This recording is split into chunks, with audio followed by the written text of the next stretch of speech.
Before buying a home, your biggest purchase was probably buying a car. Purchasing a place to live is a major step from thousands of dollars to hundreds of thousands of dollars. And you, my friend, are officially adulting. Whether this video is for you or maybe a client buying their first home, buying a home can be a very scary thought, and it's a purchase that can cause some major problems if you get it wrong. There are, however, steps you can take to ensure that the process goes smooth. Doing these things won't guarantee that your purchasing process goes well, but it should give you a much better chance of having a better experience. Hey, what's up, my sexy McMuffins? Tyson De La Cruz here. Thank you so much for joining me. You gotta understand your finances and your purchasing power. How much of a house can you buy will largely be determined on these three things: your income, your credit score, and how much money you actually put down. Potential lenders will look at every aspect of your finances. Your credit score will be a major factor, and you ultimately have control over that number. So how do you ultimately have control? Well, paying off your credit card debt should improve that score. It's also important to avoid opening any new credit accounts or taking out any loans during the period you plan to apply for a home mortgage, or buy anything crazy like a new car or financing new appliances. Your income and down payment will also be a major factor with lenders as well. Most will want to see your housing payment take up no more than 28% of your total monthly income. You can lower that payment by putting more money down. No lending rule is absolute, but you should have a strong understanding of what you look like to lenders and how much they may be willing to lend you. And honestly, if you're a first-time home buyer, knowing what lenders will lend you will save you a bunch of time, so you're not looking at homes that you actually can't afford. I've seen it too often that people haven't even been qualified by a lender and they already started looking at homes. First step in the home buying process is to talk to a lender and make sure that you speak to a couple of them to see which ones you like and which ones you want or choose to do business with. Next thing you gotta know what you want. While you probably have never bought a home before, I guarantee that you lived in a couple of them. That should give you an idea of what your personal preferences are. Do you have a set number of bathrooms or bedrooms that you absolutely must have? Is there a neighborhood you want to live in or something you want to live close to? How many people will be living in your home? And what functionalities do you like best in houses, like bathrooms, kitchens, laundry rooms, garages? You should also consider what type of property you want. Do you prefer living in a single family home? Or would a condo in a building be more to your liking? The more flexible you are, the more choices you'll have. That being said, it's very important to know what you can't live without and where you're more willing to bend. In a competitive market like the one we're in now, it's important to note that there is a possibility that you might have to come out of pocket for something that you really, really like. Chances are, if you really like something, someone else likes the same thing. Next thing you gotta do, you gotta find a real estate agent.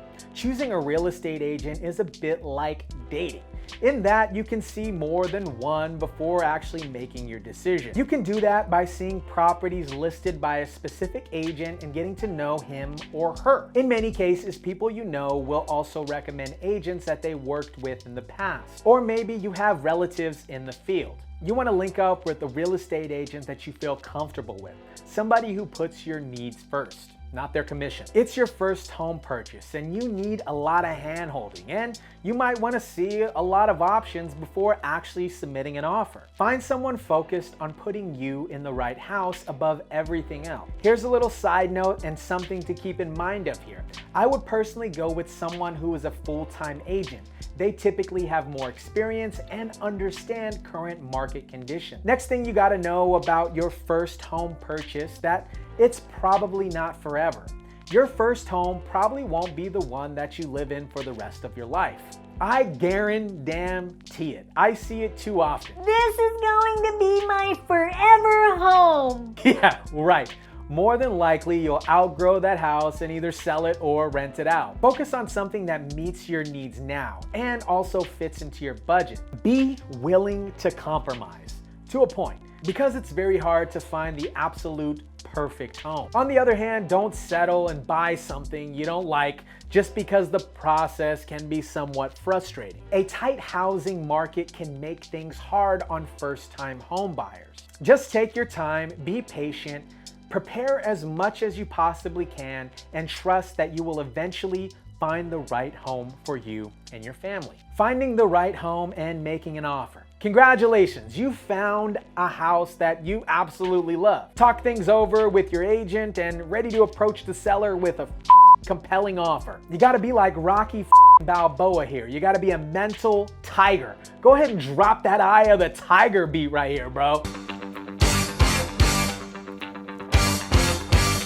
Prepare to go a couple rounds of offers and counter offers. It's natural to be excited and even downright giddy when making an offer on your first home. When narrowing in on a home that you really like, you might be absolutely in love, but don't let personal attachment get in the way of the nuts and bolts of the home buying process. Don't let personal attachment get in the way of the nuts and bolts of the home buying process, or you'll most likely be really disappointed. Time to pop champagne and do champagne showers is when the keys are in your hands, not a moment sooner. 60% of first-time home buyers had to make more than one offer before one was finally accepted. Buying a home involves negotiations.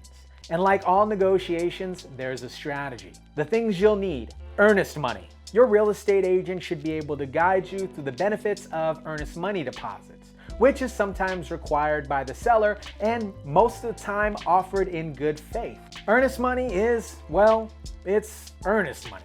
It's a sign to the seller that you want the house. Typically, earnest money ranges from 1 to 3% of the home's purchase price.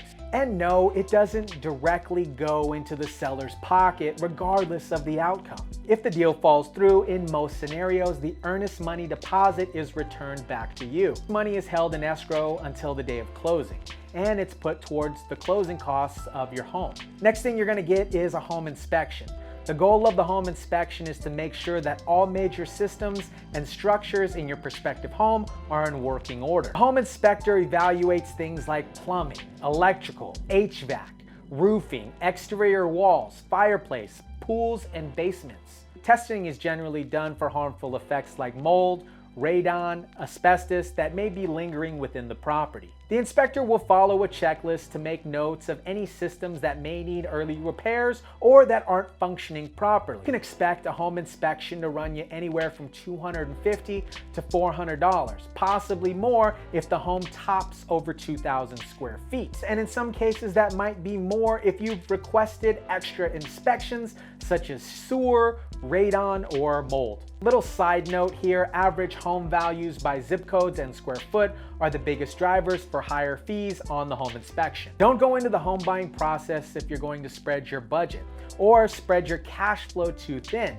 And also don't go into the home buying process to impress other people. Go into the home buying process strictly for you. Also remember your career expectations, your family and partnership expectations, your life expectations. All of these things will change, can change over time. Don't attach the perfect expectations to your first-time home purchase, only to find yourself resentful when those expectations turn out differently. However, owning your own home is still the most quintessential of the American dream. Buying your first home is a big investment, and you can easily be blinded by your wants and have-tos. Dreaming of spending a lazy Sunday in the sunroom, obsessed with that finished basement and wet bar.